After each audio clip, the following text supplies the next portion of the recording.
Hi guys, it's Charlotte here, the musical director of Bird's Eye View Theatre. I'm going to talk you through our final performance and how it went. We got there really early in the morning, and Jess and Jamie and Louise had already started on setting tech and stage and doing the final few projections of my Granny Biscuit and the final few photos that we were going to have on the big screen. In the back, in the green room, we had people ironing the site to make sure that everything looked just as we hoped it would, and I was finishing off doing the headbands, so we all had something to collectively unify as a theatre company, and it was something that we'd seen in a lot of the photos for the women to wear hair ties to kind of keep the hair off their faces whilst they were working in the factories. Even as you approached the LPAC, we had photos up and red, white and blue bunting to give the audience a real feeling, even of initially walking into the LPAC, of what we were trying to achieve about talking about the women of World War One.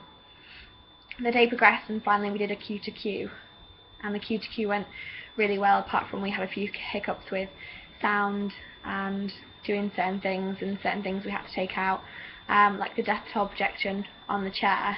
It didn't work on the Mac, so we just had to take it out of the performance.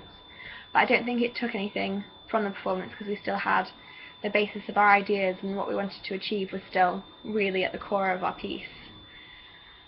Throughout the performance, when we started, it went ridiculously quickly. Setting up at the beginning, we were pinning stuff to the washing lines that we'd put up, and doing the final bits of tying of the cyc, and making sure our instruments were in tune, and making sure our props were on site. And it finally became real. All of the work and all of the efforts we put in over the past couple of months had finally become realised, and it was a really weird feeling to have the audience finally entering into the theatre, and for us to be setting up our final piece of University.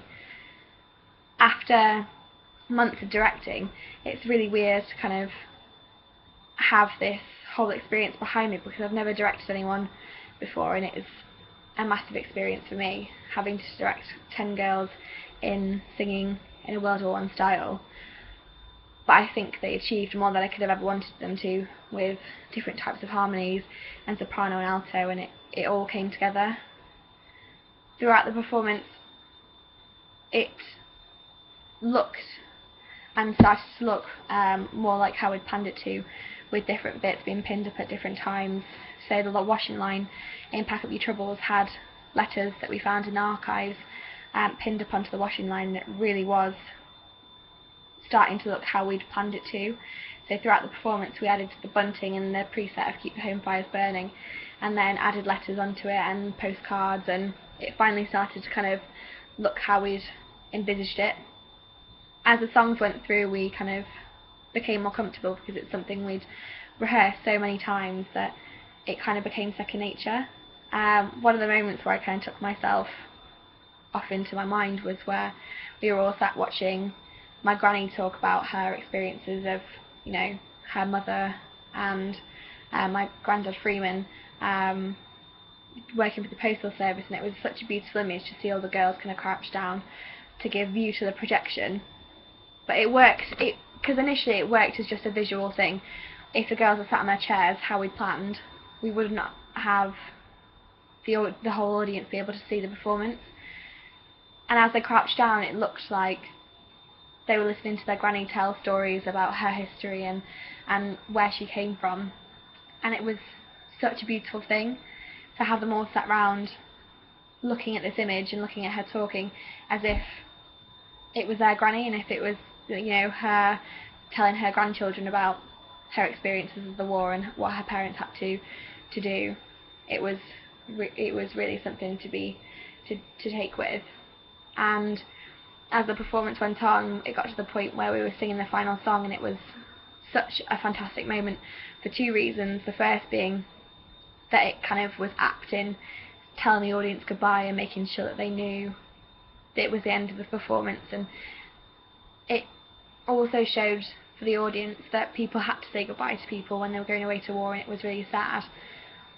But it meant so much to the girls, because when I was choosing the final song, I kind of had a few different options, and one of the options was Send Me Away With a Smile, and I think it was Louise, but I can't quite remember, and Louise was like, it's going to be so nice for us because we might not see each other for a long time, and this might be the last time we're singing together at university.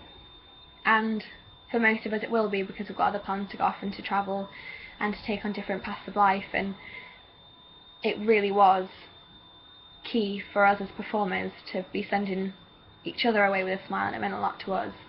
And it was nice for us to kind of say goodbye through something other than words. So I hope that the audience got as much from the song as we did.